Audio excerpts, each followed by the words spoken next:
अस्सलामुअलैकुम जी, क्या हाल चाल है। रील के नीचे इतने कमेंट्स आते हैं कि आप हर वक्त इतनी टिप टॉप कैसे लगती हैं, कोई इंसान इस तरह कैसे लग सकता है, हमें कॉम्प्लेक्स हो रहा है, हमें ये हो रहा है। मैं आप लोग को एक बात बता दूं, एक रील के पीछे कई घंटों की मेहनत होती है, मेकअप होता है, हेयर स्टाइल होता है, हर चीज़ होती है।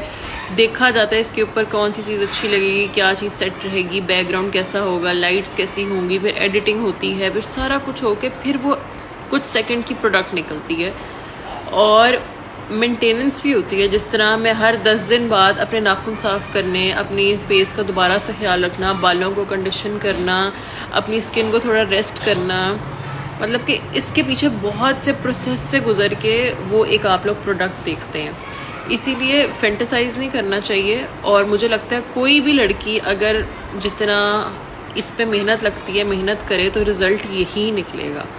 बस मसला ये होता है कि मसला पता है कहाँ शुरू होता है, जब हम लोग सोचते हैं कि हमने अपनी केयर, अपनी स्किन केयर करके क्या करना है, घर के काम ही पूरे पड़ जाए, इतना ही बहुत है। घर के काम कभी ख़त्म नहीं होते, बेशक 5-5 हेल्पर्स आप लोग रख लो, फिर भी काम ख़त्म नहीं होते। जब तक अब आंखें खुली हुई हैं ना, तब तक काम है। जब रात को सोने पर आंख बंद होनी है, काम तभी ख़त्म होने, उसके अलावा काम ख़त्म नहीं होने। बेशक वो लड़का हो या लड़की हो, काम अपनी नोयत के होते हैं, चलते रहते हैं। खुद का ख्याल रखें, अपने से प्यार करें, टाइम निकालें। ये नहीं कि सुबह से लेकर रात तक स्किन केयर करते रहे। मेरे साथ ये नहीं होता कि मैं सुबह उठी हूँ, मैंने हल्की सी स्किन केयर कर ली, मैं नीचे आ गई, मैंने बच्चों को नाश्ता बना के दिया, मैं दोबारा अपने काम पे चली गई, फिर दोबारा नीचे आई, बच्चों को कुछ इंटरटेन कर लिया, फिर दोबारा ऊपर चली गई, फिर नीचे आई, 10-15 मिनट से पकड़ पकड़ाई खेल ली, फिर अपनी थोड़ी सी स्किन केयर कर ली, फिर वीडियो बना ली, फिर नीचे आ गई। इस तरह मैनेज करना पड़ता है हर चीज़ को। जो अच्छी तरीके से मैनेज कर लेता है वो फिर सही रह जाता है, जो मैनेज नहीं करता, सुस्ती करता है, तो फिर वो यही कहता है कि टाइम ही नहीं है। टाइम निकालना पड़ता है, टाइम निकल जाता होता है। टाइम की यही तो खासियत है। बहुत से लोगों के ये मैसेजेस आ रहे हैं, वो इसलिए मैसेजेस आ रहे हैं कि आप लोग इनपुट नहीं देख रहे, आप लोग को सिर्फ आउटपुट दिखाई जा रही है। जो पीछे मेंटेनेंस होती है, गाड़ी की हल्की सी चींची की आवाज़ आनी शुरू, साथ ही मेंटेनेंस शुरू हो जाती है। इंसान की बॉडी भी इसी तरह की है, मेंटेन नहीं रखेंगे, पिगमेंटेशन भी हो जाएगी, डार्क सर्कल्स भी हो जाएंगे, बाल भी डल हो जाएंगे, बाल झड़ने भी शुरू हो जाएंगे, हर चीज़ ख़राब हो जाएगी।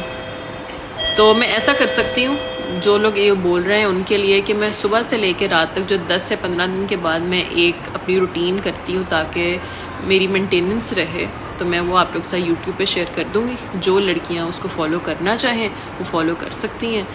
ये होता है कि जिम्मेदार वो नहीं, बोझ समझ के नहीं कोई भी चीज़ करनी, शौक़ से करनी है और इन्जॉय करके करनी है। ये नहीं कि सारा दिन लगे रहने, नहीं, कभी कुछ कर लिया, कभी कुछ कर लिया, कभी कुछ कर लिया, कभी कुछ कर लिया, अपने अकॉर्डिंग मोल्ड वगैरह कर लें। कौन है ये? नुमान। और आखिरी इंपॉर्टेंट बात मैं आप लोगों के साथ शेयर करूँगी, जितनी स्मूथ लाइफ लग रही होती है ना, उतनी होती नहीं। कि हसीना तैयार होके आई है, एक्शन मारे हैं, सामने कैमरामैन खड़ा है, शूट हो गया, और बाजी बा हसीना घर गई है, और हसीना के हाथ में कॉफ़ी पकड़ाई गई है, उसे सिप करके पिए और वो सो गई है। इस तरह नहीं होता, पीछे इतना कुछ चल रहा होता है। मैं आप लोग बताती हूँ, जिस दिन मैंने शूट करना था उस दिन क्या हुआ, घर की गैस की पाइपलाइन में लीकेज हो गई, वो स्यापा पड़ गया। उसके बाद उस टाइम गाड़ी एक थी मेरे रवैस के पास, तो हमने लोकेशन पे जाना था।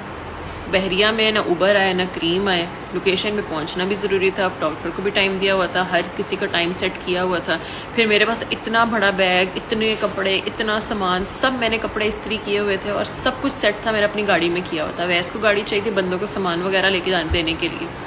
फिर मैंने उस गाड़ी से सारे सब कपड़े निकाले, सारा बैग निकाला, और जब मैं ऊबर पे आई तो सारे कपड़ों की इस्त्री बर्बाद हो चुकी थी। दोबारा से सारे कपड़े इस्त्री हुए वैस और मेरे, और फिर बारिश शुरू हो गई, और फिर पता नहीं कौन कौन से स्यापे पड़े, सेट सारे गीले हो गए, फिर रात हो गई, और फिर ये सब चलता चलाता करते कराते, लेकिन इन द एंड रिजल्ट अच्छा निकल आया।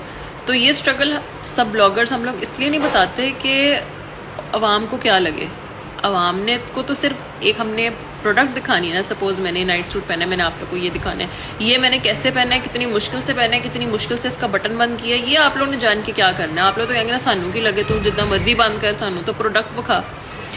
तो बस इसलिए हर चीज़ स्मूथ नहीं होती है, उसके पीछे ना बड़ी ख्वारी और बड़ी सरदर्द होती है। कभी कभी स्मूथ भी हो जाती है, ये भी नहीं कि हर वक्त ही ख्वारी हो रही होती है, कभी कभी स्मूथ भी होती है, कभी कभी बहुत ही ख्वारी हो जाती है, कभी कभी वो प्रोडक्ट भी सही नहीं निकलती एंड पे और दोबारा शूट करना पड़ता है। कभी ऐसे भी होता है कि ब्रांड को चीज़ पसंद नहीं आई, उसने रिजेक्ट कर दिया, दोबारा रीशूट भी करना पड़ जाता है। क्या मैं पी रही हूँ, मैं पी रही हूँ। नहीं नहीं मैं क्या बोल है गंदी। बच्चा ना को चुप के फेरो है गंदी